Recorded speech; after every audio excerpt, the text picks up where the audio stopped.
Hello guys, welcome back to Tech Josh channel. एक बार अपने चैनल में आप सभी का फिर से स्वागत करते हैं। देखिए, इस समय अभी जो डीआरडीओ के एग्ज़ाम चल रहे हैं, जिनका भी एग्ज़ाम है वो अभी रनिंग पे है। तो ये जो 8 तारीख को फिटर का एग्ज़ाम था, 8/1/2023 को, ये सेकंड शिफ्ट का जो पेपर था उसका डिस्कशन मैं करने जा रहा हूँ। तो ये एक मेमोरी बेस्ड क्वेश्चन होने वाले हैं कि फिटर के लिए कौन कौन से क्वेश्चन आए थे। सारा डिटेल्स में मैं वीडियो को जितना भी क्वेश्चन मैं कलेक्ट कर पाया हूँ, सारा क्वेश्चन को पूरा डिस्कशन करने वाला हूँ। आई थिंक 90% क्वेश्चन मैंने डिस्कशन किए हैं इस वीडियो में। तो जिन भी बच्चों का भी एग्ज़ाम नहीं हुआ है तो वो इस पेपर को एनालिसिस करके अपना एग्ज़ाम को देने जा सकते हैं। तो सारा डिटेल में इस वीडियो को हम जानेंगे। तो देखिए, ज़्यादा टाइम ना लेते हुए अपने वीडियो को आगे स्टार्ट करेंगे और जानेंगे कि किस टाइप के क्वेश्चन आए थे, क्या पैटर्न रहा है एग्ज़ाम का, सारा किस किस टॉपिक से एग्ज़ाम में पूछा गया है, सारा डिटेल में हम इस वीडियो के माध्यम से जानेंगे। तो जो भी हमारे चैनल पे अगर नए हैं तो वो वीडियो को जल्द से जल्द लाइक एंड सब्सक्राइब करिए ताकि आपके पास भी सारा नोटिफिकेशन आ सके। तो ज़्यादा टाइम ना लेते हुए चलो वीडियो को स्टार्ट करते हैं। हाँ, तो देखिए, हम वीडियो को आगे स्टार्ट करते हैं। तो देखिए, ये DRDO September 10 memory based question है, जो कि 8 तारीख का एग्ज़ाम था सेकंड शिफ्ट का। तो सेकंड शिफ्ट का जो भी एग्ज़ाम था उसमें जो जो क्वेश्चन पूछे गए थे सारे मैं डिस्कशन करने वाला हूँ। तो नंबर एक क्वेश्चन की अगर बात करते हैं, तो देखिए, आप स्क्रीन में देख सकते हैं। वेल्डिंग और कटिंग ऑपरेशन में जो मेटल एज बने होते हैं उसे क्या कहते हैं। यानी कि जो वेल्डिंग या कटिंग ऑपरेशन किए जाते हैं, उन उस ऑपरेशन के दौरान लास्ट में जो बर निकलती हैं उसको रिमूव करने के लिए हम जो ऑपरेशन करते हैं उसको क्या कहते हैं, वेबल करना। ठीक है, तो इसका आंसर वेबल था। सेकंड नंबर पे पूछा गया था सेंटर पंच का एंगल क्या होता है। तो सेंटर पंच का सभी को एंगल पता है कि सेंटर पंच का एंगल 90 डिग्री होता है। ठीक है, ये देखिए 90 डिग्री। और ब्रिक पंच का 30 होता है, डॉट पंच का 60 होता है, सभी को एंगल पता है। और तीसरे नंबर पे बात करते हैं, तो तीसरे नंबर पे पूछा गया है माइक्रोमीटर किस सिद्धांत पे कार्य करता है। तो माइक्रोमीटर जो हमारा होता है नट और बोल्ट के सिद्धांत पे कार्य करता है। और इसमें एक माइक्रोमीटर से एक और क्वेश्चन पूछा गया था, जिसमें ऑप्शन में दिया था नट और स्क्रू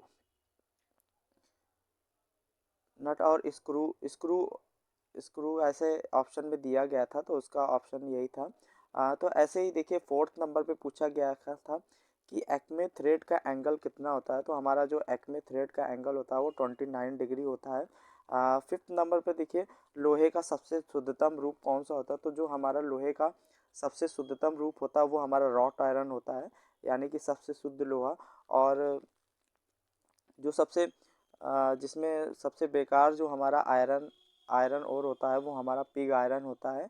देन सॉरी, तो और सबसे ज़्यादा शुद्ध जो होता है हमारा रॉट आयरन होता है। ठीक है, तो इसमें और भी क्वेश्चन पूछा गया था। देखिए, नीचे आपका क्वेश्चन दिख रहा है, जिसमें पूछा गया था कि कास्ट आयरन किस फर्नेस से प्राप्त होता है। तो कास्ट आयरन हमारा क्यूपोला फर्नेस से प्राप्त होता है।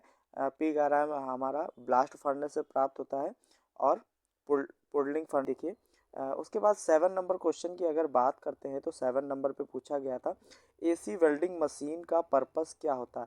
यानी कि जो एसी वेल्डिंग मशीन होती है उसका पर्पस क्या होता है। तो उसका पर्पस ये होता है एसी वेल्डिंग मशीन का, convert to low voltage high current ampere. यानी कि वो लो वोल्टेज को हाई करंट में डिस्चार्ज करता है, यानी एसी वेल्डिंग मशीन का ये पर्पस होता है। ठीक है, 8 नंबर अगर क्वेश्चन की बात करते हैं तो एसी वेल्डिंग ट्रांसफार्मर का डिसएडवांटेज क्या है। यानी कि एसी वेल्डिंग का जो ट्रांसफार्मर होता है उसका डिसएडवांटेज पूछा गया था। तो उसमें जो हम लोग डिसएडवांटेज होता है उसमें नॉन फेरस मेटल के लिए सही नहीं है। यानी कि वो फेरस मेटल के लिए सही होता है, नॉन फेरस मेटल की वेल्डिंग के लिए एसी वेल्डिंग सही नहीं होता। ठीक है, उसके बाद देखिए, जो रेक्टिफायर सेट होते हैं वो एसी और डीसी दोनों के लिए यूज़ होता है। जो रेक्टिफायर सेट है उसमें एसी और डीसी दोनों के लिए यूज़ कर सकते हैं। उसके बाद आगे क्वेश्चन की अगर बात करते हैं तो चलते हैं 9 नंबर क्वेश्चन पे।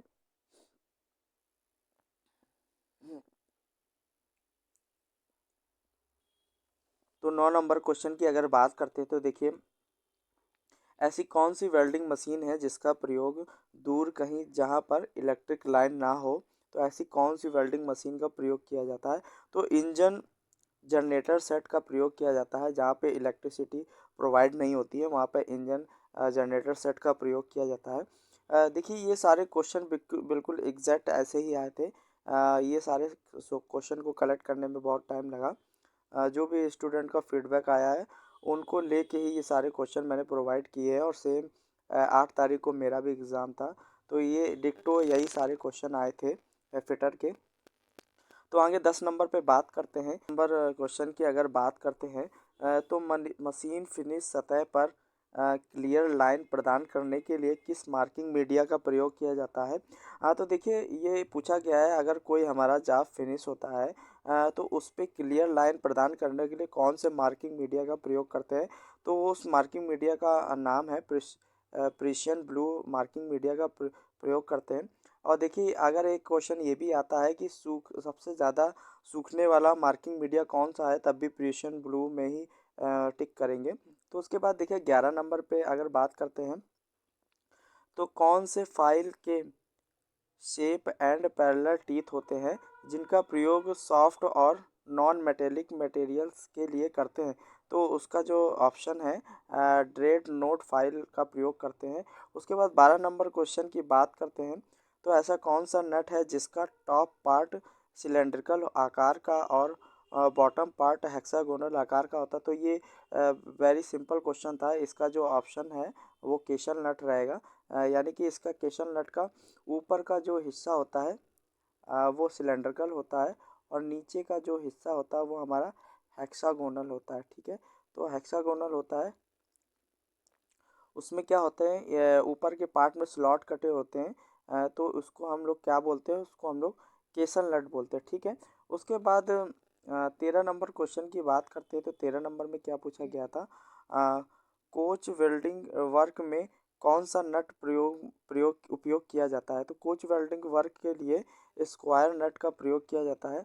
ठीक है, और 14 नंबर क्वेश्चन की बात करते हैं, ऐसा कौन सा स्क्रू है जिसे जल्दी से खोला और कसा जा सकता है। तो जो जल्दी से जिसे इंगेज और डिस इंगेज करना होता है, तो वो कौन सा स्क्रू है, हमारा स्क्वायर हेड स्क्रू का प्रयोग किया जाता है। ठीक है, 15 नंबर में देखिए पूछा गया है कि what is the angle to be maintained in the blow pipe and filler rod in the half work welding T.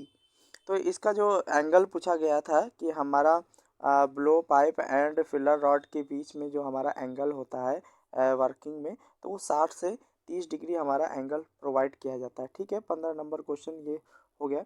उसके बाद आगे हम लोग बात करेंगे।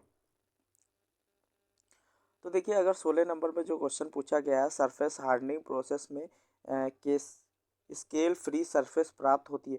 तो देखिए सरफेस हार्डनिंग प्रोसेस में होता है जिसमें जो हमारा इंडक्शन हार्डनिंग होता है उसमें हमारी सरफेस स्केल फ्री सरफेस प्राप्त होती है। तो देखिए इस प्रोसेस में क्या होता है, अगर थोड़ा सा डिस्कशन करेंगे तो इस प्रोसेस में हमारी एक रॉड होती है, गोल रॉड।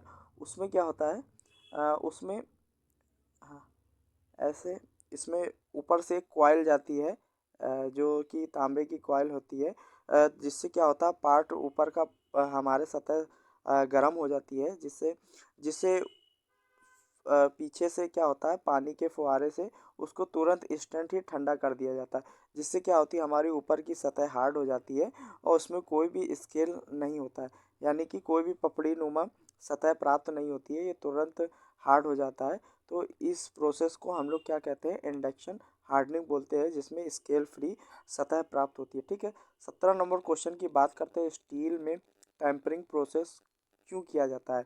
तो स्टील में जो टेम्परिंग प्रोसेस किया जाता है to regulate the hardness and toughness, यानी कि हार्डनेस को बढ़ाने के लिए और टफनेस को बढ़ाने के लिए हम लोग क्या करते हैं, स्टील में टेम्परिंग प्रोसेस करते हैं। ठीक है, सॉरी। अब 18 नंबर क्वेश्चन की अगर बात करते हैं तो 18 नंबर में पूछा गया है, तो 18 नंबर में क्या पूछा गया है, which type of the bearing used for taking high axle thrust load, यानी कि जो हाई एक्सल थ्रस्ट लोड के लिए कौन से बेयरिंग का प्रयोग करते हैं, तो टेपर रोलर बेयरिंग का प्रयोग हम लोग हाई एक्सल थ्रस्ट लोड के लिए प्रयोग करते हैं। ठीक है, उस 19 नंबर की बात करते हैं, तो which bearing material is beat which bearing material is best suitable for the journals, यानी कि जर्नल्स के लिए, जर्नल हार्ड वर्क के लिए हम लोग किस बेयरिंग मटेरियल का प्रयोग करते हैं, तो एल्युमिनियम एलॉय का हम लोग जनरल बेयरिंग के लिए प्रयोग करते हैं। ठीक है, उसकी बात करते हैं 20 नंबर क्वेश्चन में, which bearing easy the lead load parallel to the bearing axis, यानी कि जो हमारा लोड होता है पैरेलल किससे होता है, बेयरिंग एस के पैरेलल लोड होता है तो वो कौन सी बेयरिंग होती है, हमारी थ्रस्ट बेयरिंग होती है। देखिए बेयरिंग से 6 से 7 क्वेश्चन पूछे गए थे समथिंग। तो 21 नंबर क्वेश्चन की देखिए बात करते हैं, ऐसा कौन सा वाल्व है जो फ्लो को कंट्रोल करता है और और वाल्व की अवस्था जो होती है हमारी खुली होती है या बंद अवस्था में होती है। देखिए अगर सिंपल से पूछा जाएगा,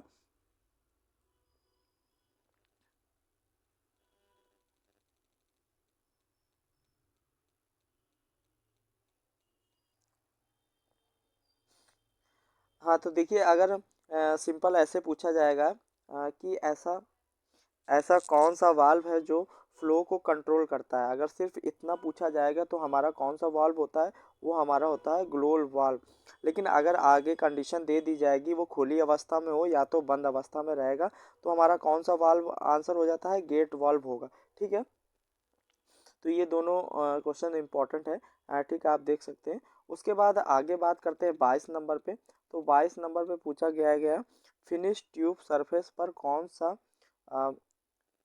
व्रेंच का प्रयोग किया जाता है, मतलब जो हमारी सतह है, फिनिश ट्यूब सतह है, उस पर कौन सा स्टेप रेंच का प्रयोग किया जाता है, स्टेप रेंच का प्रयोग है। 23 नंबर पे where concentric reducer used in pipeline, यानी कि कोसेंट्रिक रिड्यूसर का प्रयोग हम पाइपलाइन में करते हैं, तो उसका प्रयोग हम लोग वर्टिकल करते हैं या हॉरिजेंटल करते हैं, तो उसका प्रयोग हम लोग कहाँ करते हैं, वर्टिकल पोजीशन पे करते हैं। ठीक है, उसके बाद 24 नंबर क्वेश्चन की बात करते हैं, तो 24 नंबर हमारा क्वेश्चन देखते हैं। देखिए 24 नंबर में पूछा गया है, which wire rope strands are twisted in the opposite direction, यानी कि ऐसी कौन सी वायर है जो अपोजिट डायरेक्शन में हमारी ट्विस्ट हो जाती है, तो रेगुलर ले वायर का प्रयोग करते हैं। ठीक है, उसके बाद 25 नंबर पर पूछा गया हैवी ड्यूटी होस्टिंग के लिए कौन सी रोप का प्रयोग किया जाता है, यानी कि हैवी लोड के लिए हम लोग कौन सी रस्सी का प्रयोग कर सकते हैं, तो हमारी होती है वायर रोप का प्रयोग किया जाता है, हैवी ड्यूटी के लिए वायर रोप का प्रयोग किया जाता है। उसके बाद 26 नंबर पे देखिए क्या पूछा गया है, द दे आर ऑफ, देखिए 26 नंबर पे पूछा गया है कि जिंक ओर की बात किया गया है, तो जिंक का अयस्क क्या होता है, और मतलब अयस्क होता है, तो जिंक का अयस्क हमारा क्या होता है, जिंक जिंक ब्लेड और होता है, और क्या होता है ना, कैलामाइन हमारा जिंक का अयस्क होता है। 27 नंबर पे किसका अयस्क पूछा गया, कॉपर का और पूछा गया है, तो मेलाकाइट और पायराइट्स होता है, ये कॉपर का अयस्क होता है। उसके बाद 28 नंबर पे पूछा गया मुंज मेटल में कॉपर जिंक का अनुपात, यानी कि जो मुंज मेटल हमारा होता है उसमें कॉपर और जिंक का अनुपात कितना होता है, तो हमारा 60 से 40 हमारा मुंज मेटल और कॉपर जिंक का अनुपात होता है। ठीक है, उसके बाद तो पूछा गया है solder in a alloy of, यानी कि सोल्डर जो होता है सोल्डरिंग करने के लिए उसका हमारा कंपोजिशन क्या कौन कौन सा होता है, तो वो हमारा लेड और जिंक का कंपोजिशन होता है। ठीक है, 30 नंबर पर पूछा गया है बड़ा वृत्त खींचने के लिए किसका प्रयोग किया जाता है। देखिए बड़े वृत्त की बात करते हैं तो हमारे बड़े वृत्त के लिए हमारा किसका प्रयोग किया जाता है, ट्रैमल का प्रयोग किया जाता है, और ट्रैमल के द्वारा हम लोग सबसे बड़ा वृत्त कितना खींच सकते हैं, 1800 mm का हम लोग वृत्त खींच सकते हैं। ठीक है, ट्रैमल की अगर बात करते हैं तो उसके बाद पूछा गया है, देखिए 31 नंबर पे 31 नंबर पे पूछा गया है, वी ग्रुप में हैमरिंग करने के लिए प्रयोग हैमर। तो हम वी ग्रुप में अगर हैमरिंग करते हैं तो हमारा स्ट्रेट पिन हैमर का प्रयोग करते हैं वी ग्रुप के लिए। उसके बाद 32 नंबर पे पूछा गया है, ड्रिलिंग एक कटिंग टूल है। तो ड्रिलिंग हमारा, देखिए ड्रिलिंग हमारा अगर पूछा जाता है, अगर ऑप्शन में आपका एंड कटिंग टूल का ऑप्शन है तो हमारा एंड कटिंग टूल होगा। लेकिन अगर एंड कटिंग टूल का ऑप्शन नहीं है तो हमारा कौन सा, लेकिन इस क्वेश्चन में पूछा गया था, हमारा ऑप्शन में ऑब्लिक्यू कटिंग प्रोसेस था। तो हमारा जो ड्रिलिंग है ऑब्लिक्यू कटिंग प्रोसेस करता है, ठीक है। तो ये हमारा ऑप्शन सही था, ठीक है। उसके बाद बात करते हैं 33 नंबर पे। तो स्लिप गेज का दूसरा नाम हमारा क्या होता है? अगर जॉनसन गेज है या गैप गेज ब्लॉक है, यानी कि जॉनसन गेज भी बोलते हैं और गेज ब्लॉक भी इसका स्लिप गेज का दूसरा नाम है, ठीक है। वेबल प्रोटेक्टर का लिस्ट काउंट क्या होता है? तो वेबल प्रोटेक्टर का लिस्ट काउंट 1 डिग्री होता है। लेकिन अगर यही पूछा जाता है वर्नियर वेबल प्रोटेक्टर का लिस्ट काउंट तो हमारा 5 मिनट, ठीक है। उसके बाद बात करते हैं 35 नंबर पे, वर्नियर कैलिपर किस सिद्धांत पर कार्य करता है? तो देखिए वर्नियर कैलिपर हमारा दो स्लाइडिंग स्केल पे कार्य करता है, जिसमें मेन स्केल होता है और दूसरा हमारा क्या होता है, वर्नियर स्केल होता है, ठीक है। तो हमारा दो स्लाइडिंग स्केल पे हमारा वर्नियर कैलिपर काम करता है, ठीक है। इसमें माइक्रोमीटर का भी सिद्धांत जो मैंने अभी ऊपर डिस्कशन किया था, नट और बोल्ट के सिद्धांत पे कार्य करता है, ठीक है। तो देखिए 36 नंबर क्वेश्चन की बात करते हैं। तो इसमें पूछा गया था क्यूपोला फर्नेस से क्या मिलता है? तो क्यूपोला फर्नेस से हमारा कास्ट आयरन प्राप्त होता है। और पुडलिंग फर्नेस, देखिए क्यूपोला फर्नेस में हमारा कास्ट आयरन होता है, पिग आयरन हमारा ब्लास्ट फर्नेस में, और पुडलिंग फर्नेस में हमारा क्या, रॉट आयरन प्राप्त होता है, ठीक है। तो ये सारा फर्नेस आपको याद होना चाहिए, किससे हमें क्या क्या चीज़ें प्राप्त होती हैं। देखिए इसका और भी चीज़ें हैं, कौन सा स्टील किससे प्राप्त होता है, ये सारा डिटेल में एक वीडियो में छोटा सा टॉपिक को बनाऊंगा जल्दी। तो अगर आप लोग कमेंट करेंगे तो मैं उसके पे भी वीडियो बना दूंगा, ठीक है। उसके बाद 37 नंबर पे देखिए क्वेश्चन पूछा गया है, रॉट आयरन में क्या होता है? तो रॉट आयरन में हमारा लो कार्बन होता है, ठीक है। 38 नंबर में डबल कट फाइल का ओवर कट और अप कट का एंगल पूछा गया था। तो ओवर कट का एंगल हमारा 70 होता है और अप कट का एंगल हमारा 51 डिग्री होता है, ठीक है।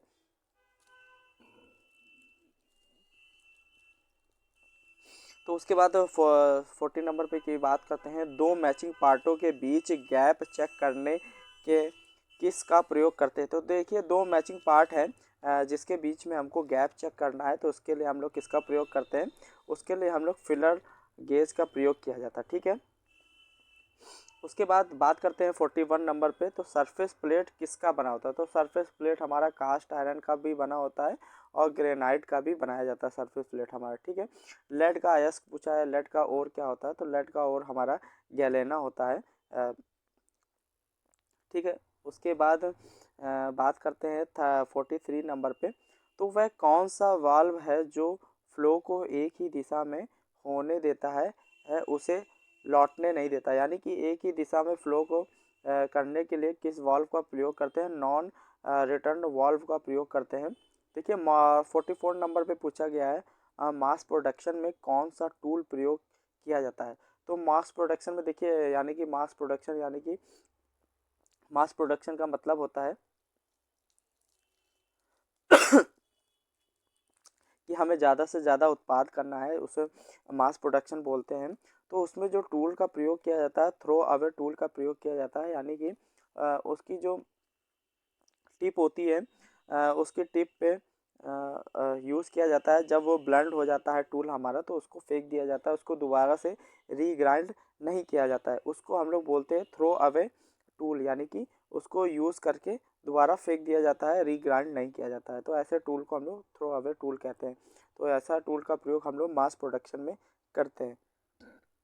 उसके बाद 45 नंबर पे पूछा गया है, हैवी ड्यूटी असेंबली वर्क में कौन सा स्क्रू प्रयोग होता है। देखिए हैवी ड्यूटी असेंबली वर्क के लिए हम लोग हेक्सागोनल हेड स्क्रू का प्रयोग करते हैं। जहाँ पे भारी कार्य होता है तो वहाँ पे हम लोग हेक्सागोनल वर्क हेड स्क्रू का प्रयोग करते हैं। ठीक है, उसके बाद बात करते हैं 46 नंबर पे। तो पेनलिंग और रूफिंग के लिए कौन सा सीम जॉइंट का प्रयोग किया जाता है? देखिए पेनलिंग और रूफिंग के लिए जो सीम जॉइंट का प्रयोग किया जाता है वो डबल ग्रूव सीम जॉइंट का प्रयोग किया जाता है। 47 नंबर पे जो क्वेश्चन है, ड्रिल का ओवर हीटेड होने का कारण। देखिए जब हम किसी पार्ट में अगर ड्रिल कर रहे हैं और हमारा ड्रिल ज़्यादा हीट हो रहा है, ओवर हीट हो रहा है, तो उसका कारण पूछा गया था। उसका कारण क्या हो सकता है? तो देखिए क्लियरेंस एंगल सही ना होने का, ड्रिल का जो हमारा क्लियरेंस एंगल होता है वो अगर हमारा प्रॉपर नहीं है तो उसकी वजह से भी ड्रिल हमारा ओवर हीटेड करता है। अगर ब्लंट कटिंग एज, जब उसके जो कटिंग एज होते हैं ब्लंट हो जाते हैं, तब भी हमारा जो ड्रिल होता है उसके कटिंग एज होते हैं वो सही से पार्ट को कटिंग नहीं कर पाते, जिससे हमारा ड्रिल ओवर हीट हो जाता है। तो ये सारे कारण थे ड्रिल के ओवर हीट होने के।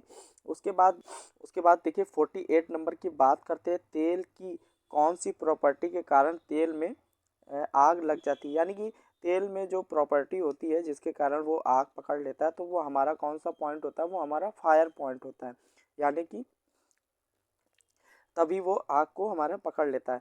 देखिए 49 नंबर पे पूछा गया, वह कौन सा ऑपरेशन है जिसमें पार्ट की बर को और तेज किनारे हटाने के लिए किया जाता है? वह कौन सा ऑपरेशन है जिसमें पार्ट के किनारे को, तो उसको जब जो हमारा पार्ट का किनारा होता है तो उसमें पार्ट के किनारे में क्या करते हैं, जब हम लोग ऑपरेशन करते हैं तो उसमें पार्ट के जो हमारा पार्ट होता है उसके किनारों पे तेज़ धार हो जाती है, या तो कुछ मेटल के पार्टिकल्स बाहर आ जाते हैं नुकीले, जिनको हम लोग बर बोलते हैं। उनको हटाने के लिए जो हम लोग प्रोसेस करते हैं उसे चैम्फरिंग बोलते हैं। चैम्फरिंग बोलते हैं उसको।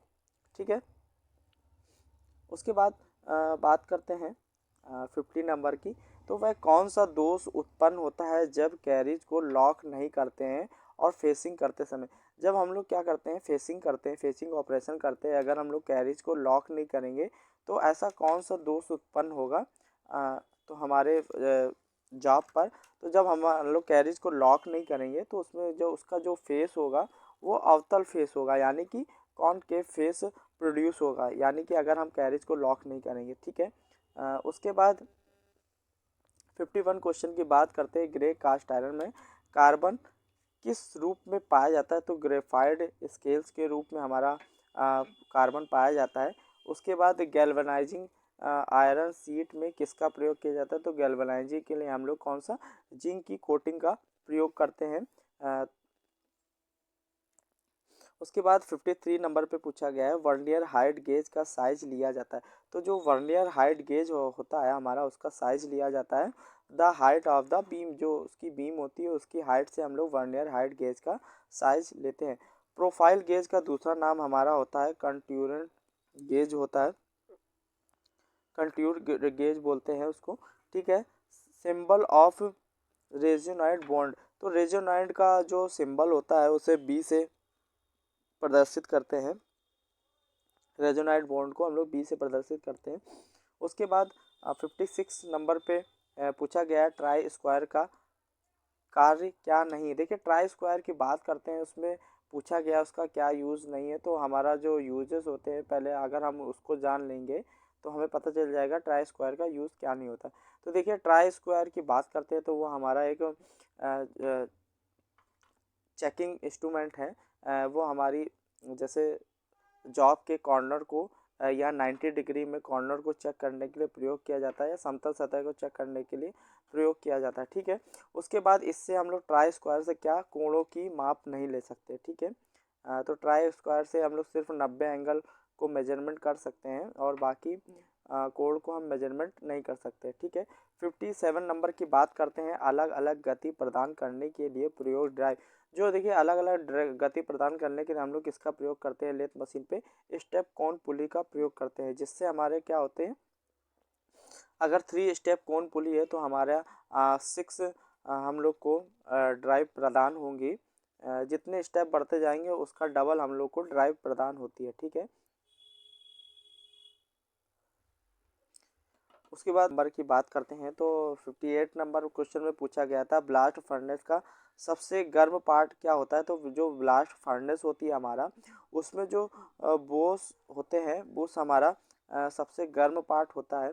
59 नंबर क्वेश्चन में पूछा गया था गहरे होल की माप लेने के लिए डेप्थ माइक्रोमीटर में किसका प्रयोग करते हैं। तो गहरे होल की माप लेने के लिए डेप्थ माइक्रोमीटर में हम लोग क्या करते हैं, जो नंबर ऑफ एक्सटेंशन रॉड होती है, एक्सटेंशन रॉड का प्रयोग करते हैं। उसके साइज को बढ़ा के हम लोग डेप्थ माइक्रोमीटर में किसी भी गहरे होल की या ग्रूव की माप को ले सकते हैं। ठीक है, उसके बाद 60 नंबर क्वेश्चन में देखिए पूछा क्या गया था। 60 नंबर क्वेश्चन की बात करते हैं तो 60 नंबर में पूछा गया था हेक्सा ब्लेड के दो टीथ के बीच की दूरी को क्या कहते हैं। यानी कि हेक्सा ब्लेड में जो एक से दूसरे टीथ के बीच की दूरी को हम लोग क्या कहते हैं, पिच कहते हैं।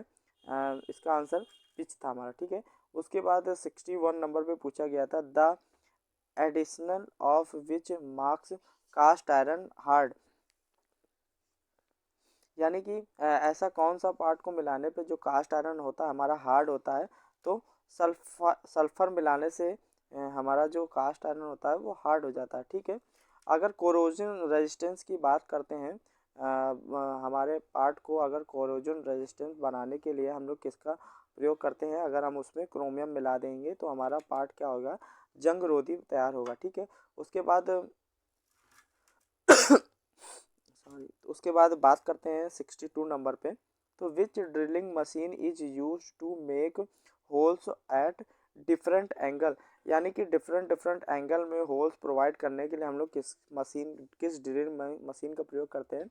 जो हमारी रेडियल ड्रिलिंग मशीन होती है, तो यानी कि वो 360 डिग्री पे हमारी मूवमेंट कर सकती है। तो उस ड्रिलिंग मशीन का प्रयोग हम लोग करते हैं डिफरेंट डिफरेंट एंगल में ड्रिलिंग करने के लिए। उसके बाद 63 नंबर का बात करते हैं तो मार्किंग टेबल की धातु पूछी गई। तो हमारी मार्किंग टेबल की धातु कास्ट आयरन होती है। देखिए फिर 64 नंबर पे पूछा गया था fuse wire is made of. यानी कि जो हमारा घरों की वायरिंग के लिए जो हमारे फ्यूज़ होते हैं, जो उसमें वायर प्रोवाइड किया जाता है, वो किसका बना होता है, लेड और टिन का मिश्रण होता है फ्यूज वायर में। और 65 नंबर पे पूछा गया था तो पॉजिटिव ड्राइव क्या होती है। तो जो पॉजिटिव ड्राइव हमारी प्रदान करती है वो चैन ड्राइव होती है। ये सब हमारी चैन ड्राइव है, गियर ड्राइव है, ये हमारी सब पॉजिटिव ड्राइव में आती है। ठीक है, उसके बाद 66 नंबर पे पूछा गया था the angle formed between the bottom face of chisel and the job surface. जो हमारी जॉब सरफेस होती है, देखिए हम लोग बात करते हैं, उसका एंगल पूछा गया था। ये हमारी चीजल है, ठीक है, ये हमारी चीजल और ये हमारी सरफेस। ये जो चीजल का ये पूछा गया था चीजल बॉटम सरफेस फेस जो होता है, चीजल का बॉटम फेस होता है, और हमारा ये जॉब सरफेस। यानी कि इन दोनों के बीच के एंगल को हम लोग क्या बोलते हैं, तो इन दोनों के बीच के एंगल को हम लोग क्या बोलते हैं, क्लियरेंस एंगल बोलते हैं। ठीक है, 67 नंबर पे जो क्वेश्चन पूछा गया था ड्रिलिंग किए गए होल को फिनिश कर थोड़ा सा होल साइज बढ़ाने के लिए हम लोग किसका प्रयोग करते हैं। देखिए जो रिमिंग होता है हमारा, होल साइज को फिनिश करने के लिए हम लोग रिमिंग ऑपरेशन का प्रयोग करते हैं। ठीक है, उसके बाद 67 के बाद हम लोग का और क्वेश्चन है। ठीक है, 67 के बाद देखिए पूछा गया था हाई स्पीड स्टील का जो हमारा मिश्रण होता है, तो वो किस किस मिश्रण से मिलकर बना होता है। तो टंगस्टन, क्रोमियम और वेनेडियम 18-4-1 इसका मिश्रण होता है। तो टंगस्टन हमारा 18%, क्रोमियम हमारा 4%, वेनेडियम हमारा 1% होता है, जिसे हाई स्पीड स्टील तैयार होता है। ठीक है, उसके बाद 69 नंबर पे क्वेश्चन था वह कौन सी थ्रेड है जो पावर को एक ही दिशा में ट्रांसमिट करती है। तो हमारी कौन सी थ्रेड जो होती है पावर को एक ही दिशा में ट्रांसफर करती है, बटरस थ्रेड होती है, वो हमारी पावर को एक ही दिशा में ट्रांसफर करती है। स्लिप देखिए जो स्लिपलेस बेल्ट होती है वो कौन सी हमारी होती है, जो वी बेल्ट होती है वो हमारी स्लिपलेस बेल्ट होती है। यानी कि उसमें जो स्लीपिंग की प्रॉपर्टीज़ होती है वो बहुत कम होती है, और जो हमारी ओपन जो वेल ड्राइव होती है उसमें स्लीपेज प्रॉब्लम होती है, जिसमें हम लोग क्या करते हैं उसमें उसके फेस को अवतल बना देते हैं, जिससे जो हमारी ओपन जो बेल्ट होती है वो हम फ्लैट बेल्ट होती है वो अपने अलाइनमेंट पर रहती है, यानी कि वी बेल्ट में ये प्रॉब्लम बहुत ही कम होती है। ठीक है, स्लीपेज प्रॉब्लम। 71 क्वेश्चन की बात करते हैं बेंच वाइज का साइज। तो देखिए जो हमारा बेंच वाइज होता है उसका साइज हमारा विड्थ ऑफ द जा यानी कि जबड़े की चौड़ाई से लिया जाता है। ठीक है, उसके बाद कौन सी मेटल में जंग नहीं लगता, तो हमारा हमने अभी क्वेश्चन डिस्कशन किया था, क्रोमियम मिलाने से हमारे मेटल में जंग नहीं लगती। 73 नंबर पे पावर ट्रांसमिशन थ्रेड। तो जो हमारी पावर ट्रांसमिशन के लिए थ्रेड यूज होती है वो स्क्वायर थ्रेड होती है। और 74 नंबर पे क्वेश्चन पूछा गया था गियर बॉक्स में कौन सा क्लच प्रयोग किया जाता है। तो जो हमारा गियर बॉक्स होता है उसमें सिंगल प्लेट क्लच का प्रयोग किया जाता है। और 75 नंबर क्वेश्चन में पूछा गया था एक्मे थ्रेड का एंगल। तो जो हमारा एक्मे थ्रेड का एंगल होता है वो 29 डिग्री एंगल होता है। तो देखिए ये सारे क्वेश्चन 8 तारीख की शिफ्ट के थे, जिसमें फिटर का एग्ज़ाम हुआ था। जिन जो भी बच्चे इस फिटर के एग्ज़ाम को दे के आए थे वो इस क्वेश्चन को एनालिसिस कर सकते हैं कि जो भी मैंने क्वेश्चन बताया कोई भी मैंने अपनी तरफ से ऐड करके नहीं, जो हमारे पास क्वेश्चन थे पेपर को पूरा एनालिसिस करके मैंने इस सारे क्वेश्चन को कलेक्ट किया है। तो आप सभी जिन्होंने पेपर दिया है वो इस पे कमेंट कर सकते हैं कि ऐसा ही क्वेश्चन आया था कि नहीं आया था, या कुछ क्वेश्चन अगर मेरे से मिस हो गए हैं तो वो आप हमें व्हाट्सएप पे कमेंट करके या मेरे मेल आईडी पे कमेंट करके आप मेरे को भेज सकते हैं। ठीक है, तो मैं उसको भी उसका भी मैं कमेंट में आंसर डाल दूंगा। तो देखिए ऐसे ही बेहतरीन वीडियो पाने के लिए आप हमारे चैनल को जल्द से जल्द लाइक एंड सब्सक्राइब करिए। तो thank you watching my video, thank you all of you.